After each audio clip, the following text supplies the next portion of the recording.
All right, there are 5 things that drive me nuts about Etsy, but I had to learn how to navigate them in order to get over 200,000 sales on Etsy. I want to share them with you guys in these videos. Now, a lot of people complain about Etsy, but it's not about just complaining about Etsy. It's about understanding why Etsy does these things and learn how to navigate them to actually grow your business.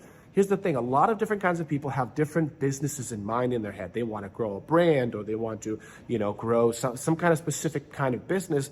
And when they start selling on Etsy, they realize they're not successful, or they don't get success on Etsy, and they say Etsy's broken. But it's really just need to learn how to navigate the Etsy marketplace. And that's what I want to do in this video. I want to show you how I've been navigating and how I grew my business and how you really can be successful and just understanding how to properly navigate the things that you might find very annoying on Etsy. And it is what it is, because Etsy's a business and you're entering their business, and there are so many limitations that you're going to have. And so I want to talk about 5 of the biggest things that I think are really important. Now, I'm not going to talk about, the customer service or the suspensions. I'm the guy that's been suspended more than fingers on my hand. Just kidding. But I've been suspended a lot. And so I'm not going to talk about all those things. I think every platform has that issue. But I'm going to talk about more specifically in regards to SEO and products and all that stuff. So if you are interested, make sure to watch this video to the end. Also, if you guys are new to this channel, my name is Vlad. I've been selling on Etsy for about 7 years. If you guys are interested in these kind of content, I actually have a business that I'm running, and oftentimes I don't always have a chance to post weekly. I used to be consistent every week, but sometimes I'm just so busy with my business, I might do it every other week. But if you want to get my video, make sure to subscribe and hit the bell notification. That's when it's going to notify you when I upload a video.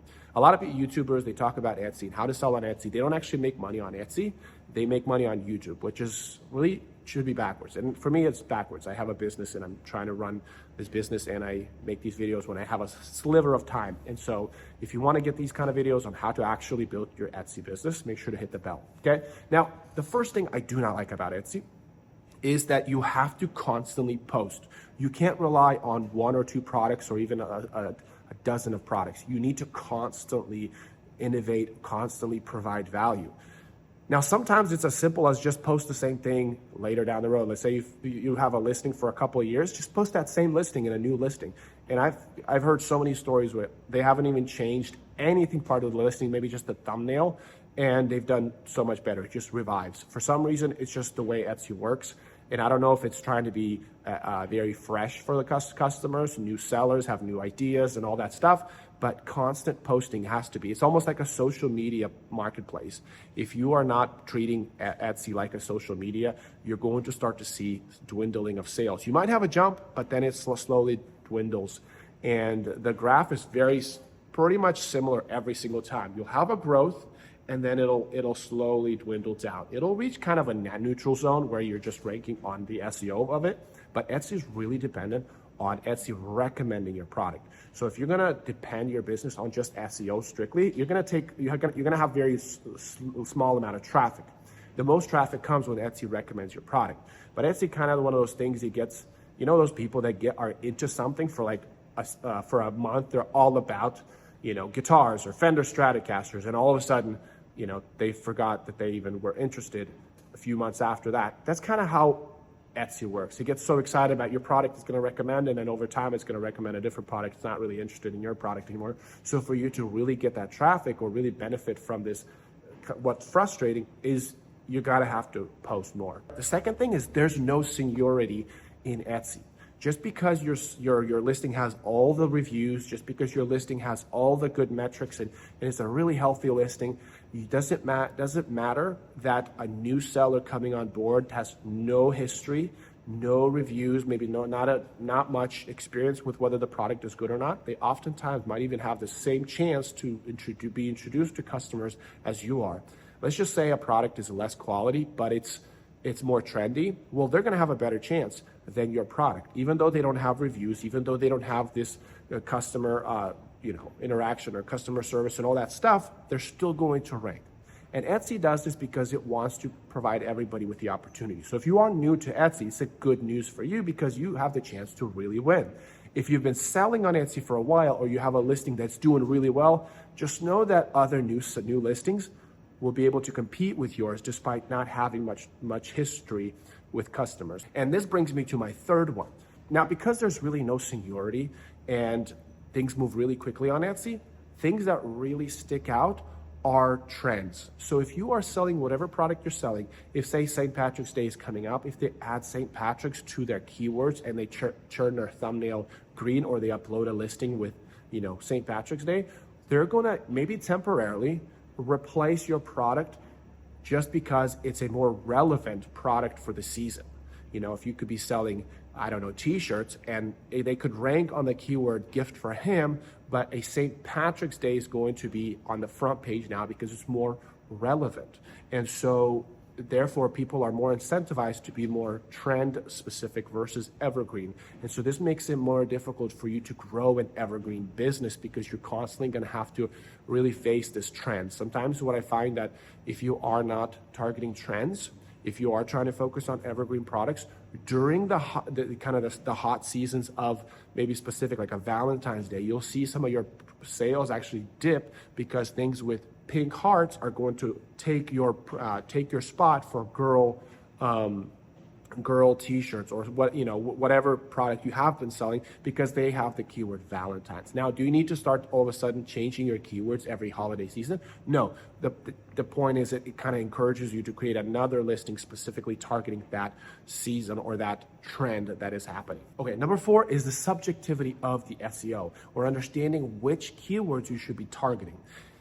If you're, for example, selling tote bags, right? You have a strawberry tote bag that you want to sell. It's a personalized tote bag. Now, you find your competitors are doing pretty well with it, and that's why you want to sell it. But what you find in reality is that the competitor that is selling those tote bags, but where the traffic is really coming from, is bridesmaids tote bags, right? And that's the kind of customer that Etsy is recommending this strawberry tote bag.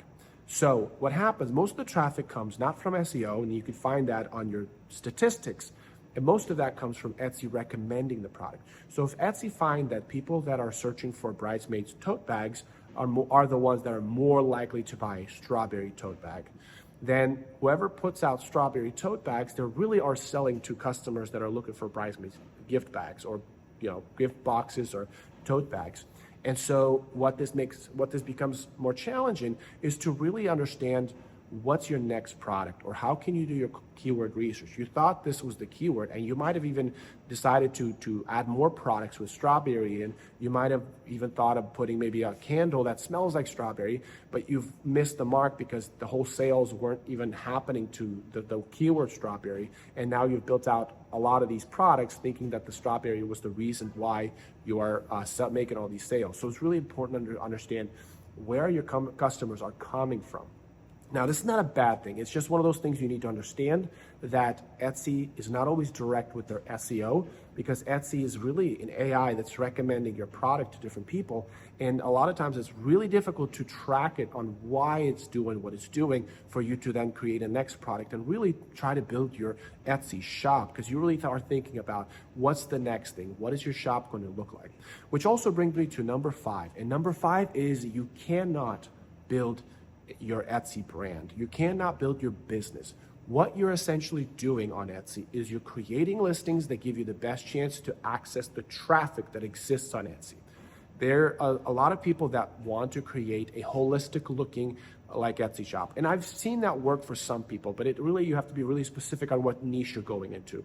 But oftentimes when people try to uniform their Etsy shop, I find, and I've worked with so many Etsy shops, I'm a manufacturer for a lot of Etsy shops, and I find that Etsy shop that's just focused on which keywords has the biggest traffic, which kind of customers are more likely to buy my product, what's the next trend, what's the next keyword, what's the next holiday, and they're just focusing on that. Or hey, what's selling for other competitors, I'm gonna sell that. Those do 10 times, sometimes 20 times better than the ones that want to create a brand. And so is it bad for customer experience? Not necessarily, because most of the purchases happen at one listing. So when they look for something, they click on the listing, very few amount of people actually go to your Etsy shop and are requiring the impression to be given by your brand. Now, you can have a brand introduction when they unpackage your product. That's totally fine. And then maybe you can guide them to your website where you do have a brand. But when it comes to Etsy, it's all about just tapping into that traffic and really making sales on those traffic. It really has nothing to do with your brand. It has nothing to do with your holistic approach of building your Etsy shop. So that's why I wouldn't hold on to creating this. Now, make it uniform, and it's really nice to look at an Etsy shop that is all uniform, but oftentimes, really, you look at your individual listings, and most of the sales happen on your listing, and see which listings have the biggest sales, the best traffic, and the best conversion rate that will cost you less on advertisement. And really forget about the brand building. A lot of times YouTubers will tell you brand building because they do need to create another content video, and brand is such a good topic. It's a good keyword to try to rank for on YouTube, and they'll talk about build a brand. I've seen hundreds of Etsy shops, and I found that the best Etsy shops are the ones that are only focusing on products, only focusing on listing whatever listing that sells. That's what you're going to sell. There is some discussion about whether your Etsy shop overall has authority in a certain kind of niche, and then maybe niche down to that. There's a discussion about that. But as far as customer impact on the brand when they come to your Etsy shop and they're more likely to buy if it's holistic, there's a very small amount of people that do come to your Etsy shop, and even a smaller amount that actually are impacted with their sale when they see your overall Etsy shop. So that's why really focusing on individual listings and at listing purchase. Make sure that they shop your listing, not your shop, and that's the strategy that I've taken on this last one. So let me know if there's other things you're frustrated with about Etsy and how you've been navigating in the description below. And if you have any questions, that's how I like to put together my video, is I like to see what questions you have and then give you the answers in these videos. All right, hopefully you like this video. If you have, make sure to give me a thumbs up, and I'll see you guys in the next video.